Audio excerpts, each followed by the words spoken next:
जिसके दिल में शिव बसा हो उसको कष्ट ना दे, उसको तकलीफ ना दे। उसका जवाब स्वयं देवाधिदेव महादेव देते हैं।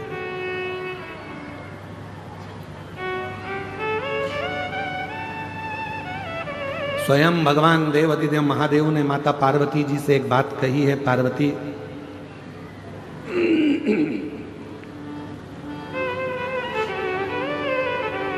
ये जो तुमरुका जी ने शिव महापुराण की कथा को कहा है और चंचुला अपने पति की मुक्ति के लिए ये कथा जो सुन रही है, शिव कहते हैं सुनो पार्वती, ये शिव महापुराण की कथा कलिकाल में मानव के जीवन को सार्थक करने वाली। भूल से भी किसी का मन अगर शिव महापुराण में नहीं भी लगे और भूल से भी अगर वो कथा के पंडाल तक पहुंच जाता है या कथा को सुन लेता है कहीं पर भी बैठकर, शिव कहते हैं उस पे मेरी दृष्टि पड़ जाती है और उसका उद्धार मैं कर देता हूं। जैसे सोना, सोने में अगर कीचड़ लग गया, सोने में धूल लग गई तो सोने की कीमत कम होगी क्या? जम के बोलो जरा। नहीं। सोने में कीचड़ लग गया तो कीमत कम होगी क्या? सोने में आटा लग गया उसनते समय तो कीमत कम होगी क्या? सोना पानी में पड़ा है तो क्या कीमत कम होगी क्या? सोने की कीमत उतनी की उतनी ही रहेगी जितनी उसकी है, चाहे वो कीचड़ में हो, चाहे मिट्टी में हो, पानी में हो, चाहे कहीं पर भी हो। उसी तरह शिव महापुराण की कथा चाहे तुम्हारा दिल लगे चाहे ना लगे, अगर तुम शिव पुराण की कथा में पहुंच गए हो, समझ लेना शिव की दृष्टि तुम्हारे पर पड़ना प्रारंभ हो गई और तुम कीमत वाले।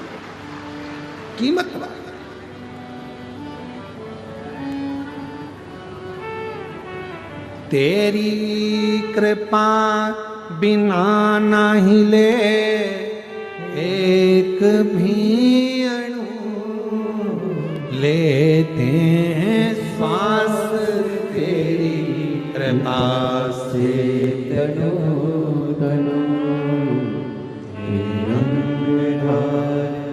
मुक्ति द्वार ओमकार तू, भोले ओमकार तू, आयुष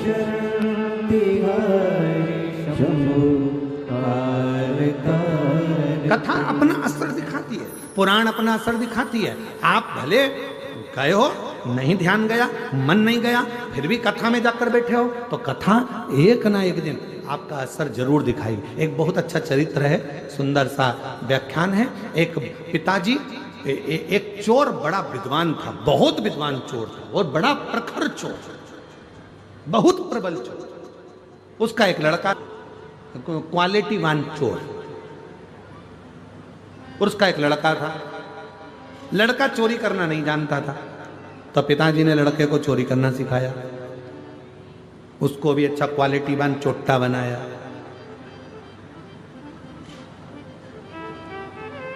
वीआईपी चोर, एकदम जोरदार चोट्टा, अच्छा बनाया।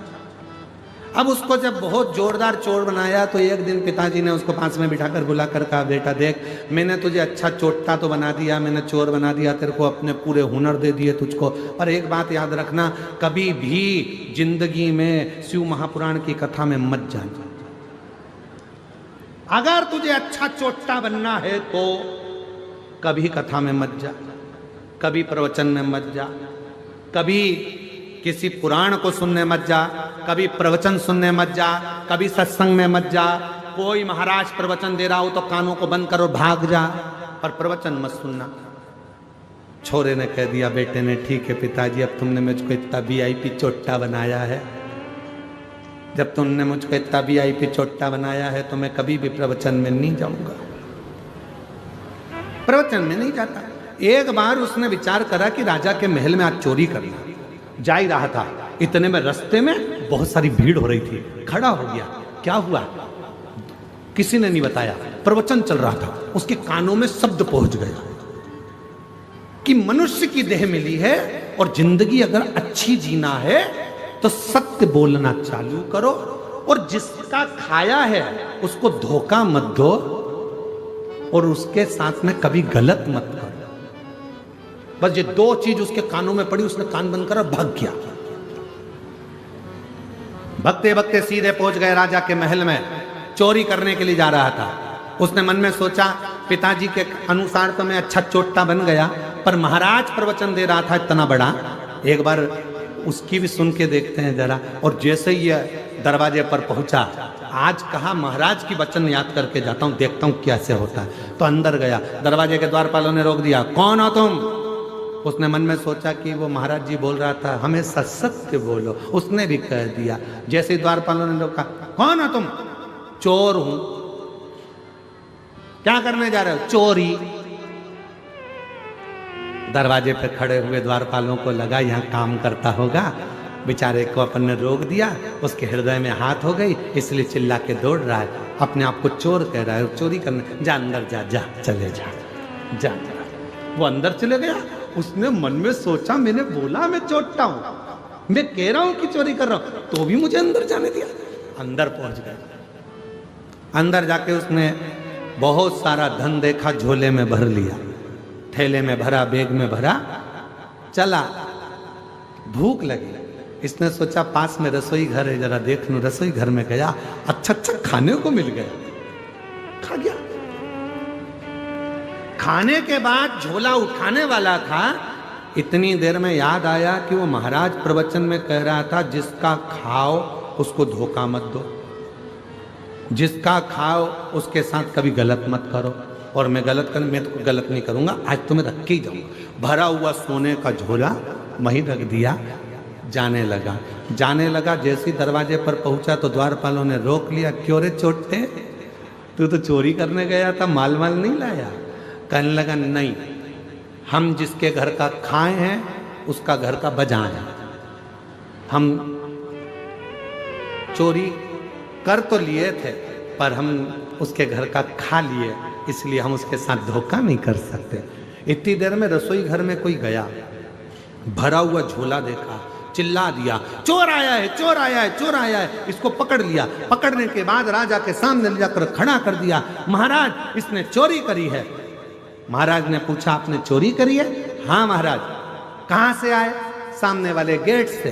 द्वारपालों ने नहीं रोका, पूछा था तुम कौन हो? हमने कहा चोर।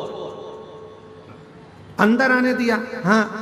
तुमने कहा था चोरी करने आए हो? हाँ, हम बोले थे हम चोरी करने आए। अच्छा, तो तुम ये बैग भरकर पैसा ले जा रहे थे, सोना चांदी ले जा रहे थे, लेके क्यों नहीं गए?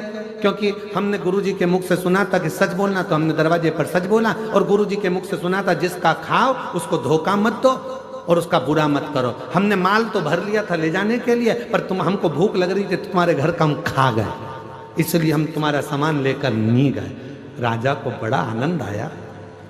राजा ने मन में सोचा, ऐसा व्यक्ति सच बोलने वाला दुनिया में नहीं मिलेगा। तुम हमारे मुनि मंत्री, पूरा खजाना तुम्हारे हाथ में, तुम नौकरी हमारे यहां करो, ये नौकरी तुम हमारे यहां करो। राजा ने उसको नौकरी पर रख लिया। 15 दिन तक वो आया नहीं घर पर। पिताजी को चिंता लग गई, मेरा चोट्टा बेटा कहां चले गए। एक दिन अच्छे कपड़े पहनकर, पगड़ी मगड़ी बांधकर, जोरदार सोने की माला पहनकर, पांव में जूते मोजे पहनकर गया अपने पिताजी के पास। पिताजी ने देखा, बेटा इतनी लंबी चोरी किसके यहां कर आया? बेटा कहता है, पिताजी चोरी नहीं करी है, एक महाराज का प्रवचन सुन लिया था, सत्य बोलो, जिसका खाओ उसको धोखा मत दो, उसका कभी गलत मत करो। बस वो सुनकर मैं चोरी करने गया, ऐसा ऐसा हुआ। राजा को मालूम पड़ा, उसने मुझे नौकरी पर रख लिया। पिताजी जितनी चोरी करता था, जूते खाता था, उससे अच्छी इज्जत की नौकरी आज राजा ने मुझे दे दी। करोड़ों का धन मेरे हाथ के नीचे है पिताजी। केवल थोड़ी सी देर की शिव पुराण की कथा सुन ली थी, जिससे आज मैं राजा का मुनीम बन गया। यदि पूरी कथा सुन लेता तो शायद राजा ही बनकर बैठ जाता। ये कथा, ये प्रसंग अच्छा, श्रेष्ठ, शिव की कृपा से ये कथा कहीं ना कहीं काम आएगी, कहीं ना कहीं मिलेगी, कहीं ना कहीं प्राप्त होगी। चीज अगर उठाना पड़ती है, अगर उसके दांत थे तो उसमें से दांत जरूर चाहिए, विसर्जन के कपाल जरूर चाहिए। अस्थियों का जब संचय किया जाता है, अस्थियों को उठाया जाता है, उसमें से दांत अलग से बीने जाते हैं। क्यों? वो प्रीता है।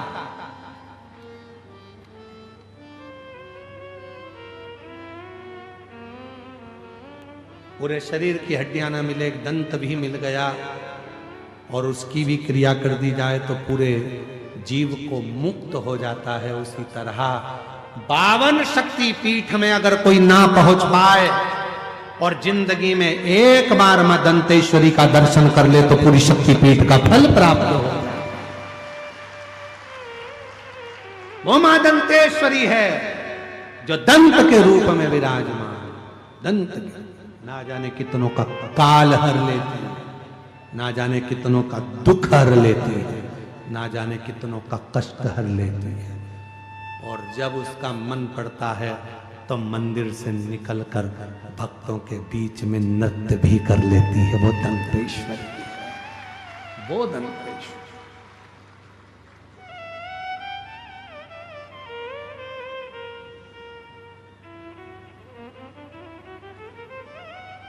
कितने किस्मत वाले हो दंतेवाड़ा वालों, घर जाके नजर उतरवा लेना।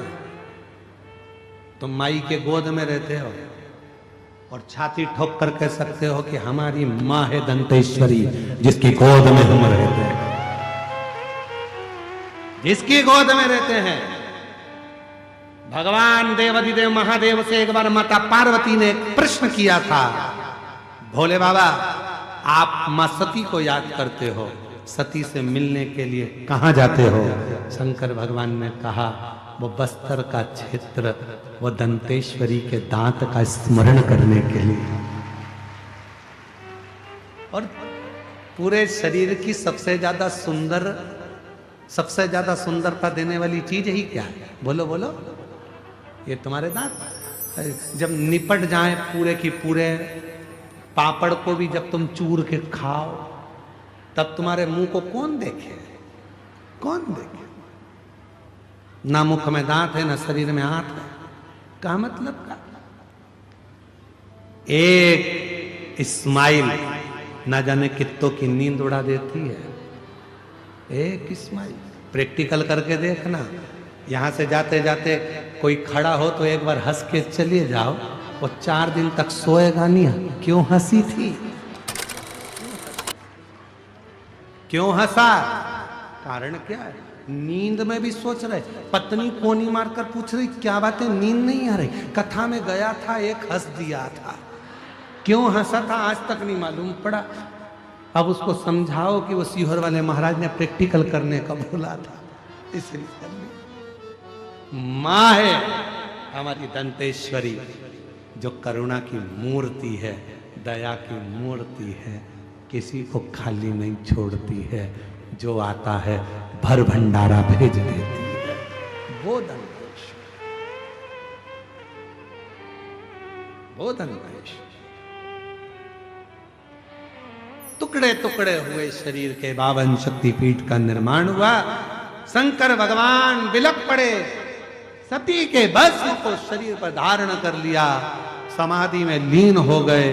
जो सती माता जलकर भस्म हुई थी वो हिमालय राज के घर में पार्वती के नाम से प्रकट हो गई, मां पार्वती।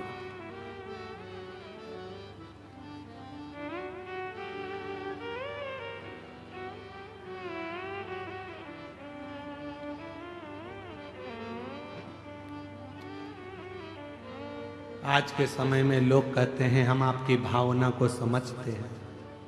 हम कहते हैं भावना मत समझो, बोल की वाणी को समझ जाओ, शब्दों को समझ जाओ तो समझ गए कि भावना को समझ गए। आज शब्द नहीं समझ पाता है, बाहु समझने चला, शब्द को भी तो समझो।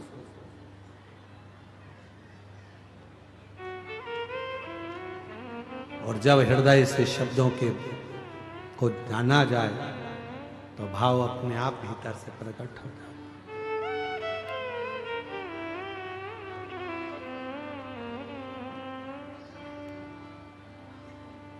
दंतेवाड़ा की माई दंतेश्वरी,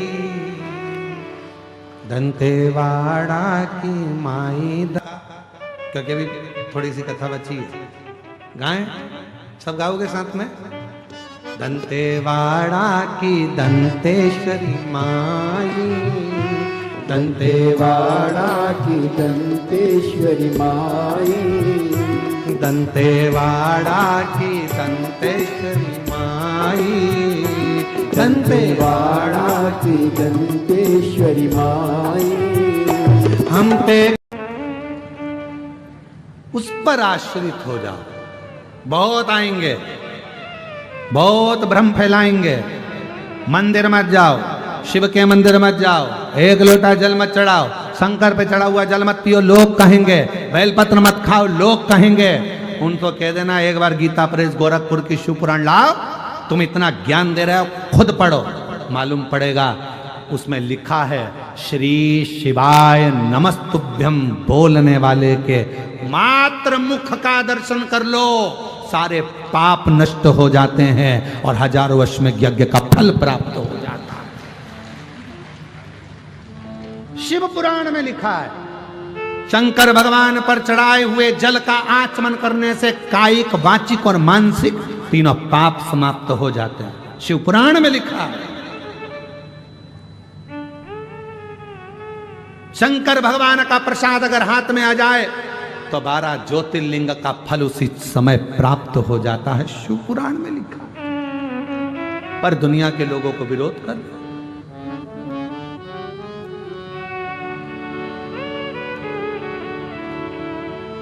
बहुत विरोध होता है शिव पुराण का। जितना विरोध हुआ है शायद दुनिया में किसी पुराण का नहीं हुआ।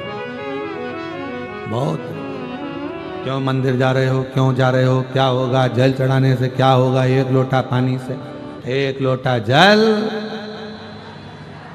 सारी समस्या का हल।